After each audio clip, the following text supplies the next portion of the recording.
इकट्ठे होकर ना मेरी बेटी को उठाने के लिए आ गए। अगर उसको इतना ही डर हो ना भाई इसकी बेटी को उठाने के लिए आए हैं, तो ऐसे ना वो गलियों में से घूमे ना, स्कूल जाती है, रोज ट्यूशन जाती है, मंडी में जाती है, चीज खाने जाती है, ऑटो खाती है, सब कुछ करती है वो, मंडी में घूमती है। ऐसे भी नहीं है कि उसके साथ कोई जाए भाई साथ में, कल्ली जाती है, कल्ली आती है। इतना ही डर हो ना तो वो लड़की घर से बाहर ना निकले। वे कहते हैं चाहे कितना कुछ कर लो, हम तो जेल करा कर छोड़ांगे, हम तो यूं करा कर छोड़ांगे, कोई धमकी देते हैं जी। मेरे पापा ने मेरे को कराटे सिखाया, मैं ब्लैक बेल्ट हूँ कराटे में। अगर इतना ही भाई मेरे पापा मेरे को सिखा रहे, लड़कियों को आगे बढ़ा रहे हैं ना, तो मेरे पापा किसी और को ऐसी बुरी नजर से नहीं देखेंगे। हमारी बेटी को उठाने आए थे, हमारा पति कमानिया खानिया जी, अब हमारे बच्चे भूखे मर रहे हैं तो जेल में कर दिया जी।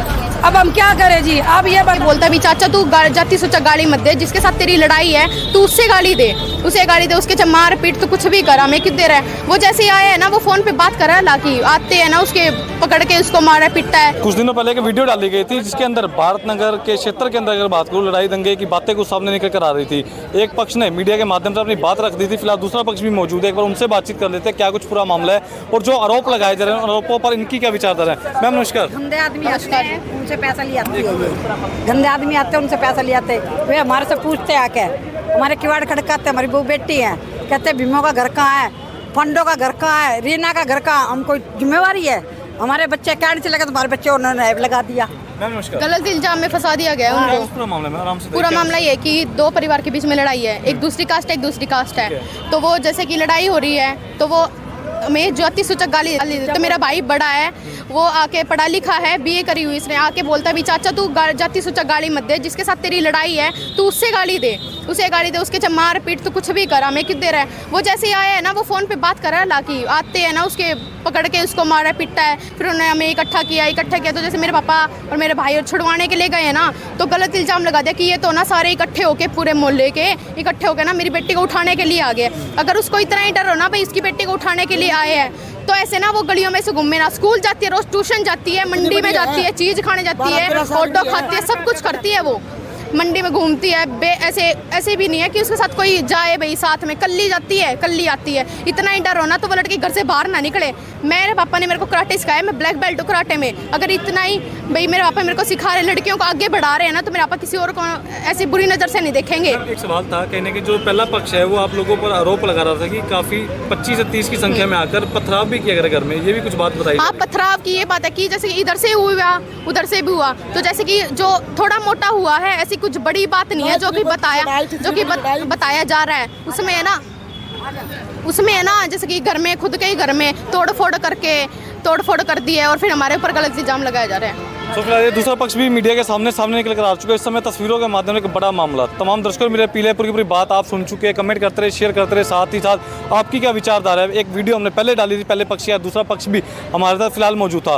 पुलिस प्रशासन से एडीजीपी श्रीकांत यादव जी से मुलाकात करने के लिए आए थे सभी के सभी लोग। अगर बात करूँ इस मामले को लेकर कि इस मामले की निष्पक्ष जाँच करवाई जाए, दूध का दूध और पानी का पानी, सभी तथ्यों के साथ सामने निकल कर आए। वे कहते हैं चाहे कितना कुछ कर लो, हम तो जेल करा कर छोड़ांगे, हम तो यूं करा कर छोड़ांगे, कोई धमकी देते हैं जी। वे और प्रशासन है भी उनके में दिख भी रहा जी। हमारे 6-7 दिन से अंदर पड़े मेरा आदमी जी। अब हम प्रशासन को क्या पैसे देंगे जब हमारा कमानिया ही जेल में है जी।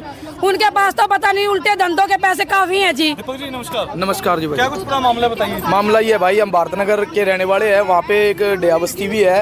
एक विजय ग्रोवर नाम का एक व्यक्ति है जिन्होंने बिम्मो नाम की लेडी से शादी की हुई है। उसका लड़का नसीब ग्रोवर जो जाति सूचक गालियाँ देने लग रहा था, वहाँ पे एक लड़का पढ़ा लिखा था रमन नाम का, जिन्होंने विरोध किया। रमन को उन्होंने पिटा, जिसकी वीडियो हमारे पास है। रमन को उन्होंने पिटा तो रमन के ताऊ चाचे के लड़के भी वहाँ पे मौके पे आ गए, छुड़वाने के लिए आए। तो उन्होंने इट्टे बरसा दी, इट्टे इन्होंने ही बरसा दी।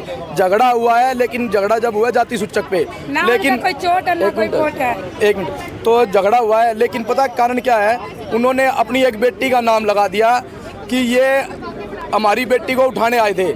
लेकिन एक घर में से एक आदमी को, एक बंदे को, एक लड़के को लिया उन्होंने, भाई ये सभी थे, 30-40 लड़कों के नाम ले दिए उसके अंदर, जो कि सरासर गलत है। लेकिन हमने डीएसपी साहब से भी और आईजी साहब से, एसपी साहब से भी यही दरख्वास्त करते हैं कि इस मामले की छानबीन की जाए और नसीब के खिलाफ SC/ST का केस लगना चाहिए। वरना आज हम आए हैं, आगे भी हम आएंगे। यहाँ हमें चाहे महिलाओं को बैठ के हमें भूख हड़ताल पे बैठना पड़े, क्योंकि भाई नसीब अपनी लड़की को स्कूल में पढ़ाता है, लेकिन एक सबसे बड़ी वाली सोचने वाली बात है और अपनी लड़की को ही केस के लिए आगे करता है। अपनी लड़की को केस के लिए आगे करता है, उस स्कूल में कैसा प्रभाव पड़ेगा, उन बच्चों पे कैसा प्रभाव पड़ेगा। अगर बच्चों की स्कूल में लड़ाई हो जाती है तो वो तो अपनी बेटी का इल्ज़ाम लगा देगा, स्कूल पे भी गंदा प्रभाव पड़ेगा। मैं स्कूल वालों से भी अपील करूंगा कि इस मामले की छानबीन की जाए। फिलहाल जितनी महिलाएं देख पा रहे हैं उनके लगभग हर एक घर से एक मेंबर गिरफ्तार है। हमारे भी मेरा बेटा जा रहा है। ठीक है। हाँ जी, बहुत ज्यादा उन्होंने परेशान कर रखे इस है। मामले की पुलिस ने जांच की है? जांच क्या करी, कुछ भी नहीं कर रही, हमारे उनकी अंदर सपोर्ट चले गए, में कोई बोल रहे तफ्तीश हुई नहीं हैं, फिर। उनकी सपोर्ट में बोल रहे हैं। सच्चाई के लिए ही तफ्तीश करनी थी ना, तो कोई हुई नहीं। अभी आप आईजी साहब से मिलने गए हो अंदर, तो उन्होंने क्या आश्वासन दिया आपको? उन्होंने आश्वासन दिया है कि अब मैडम के पास फाइल जाएगी, जज साहिबा के साथ पूरी इंक्वायरी होएगी और नाजायज बच्चे नहीं फंसेंगे। ठीक है, पर कहना कि ये तो आरोप है ना। हाँ, झूठा आरोप हमारे बच्चों पे लगाया जा रहा है जी। डेया बस्ती की बिम्मो ने, नसीब ने, उन्होंने हमारे बच्चों पे, हमारे पति पे झूठे इल्जाम में गिरफ्तार करवाया जी। हमारा पति कमानियाँ खानिया जी, अब हमारे बच्चे भूखे मर रहे हुए तो जेल में कर दिया जी।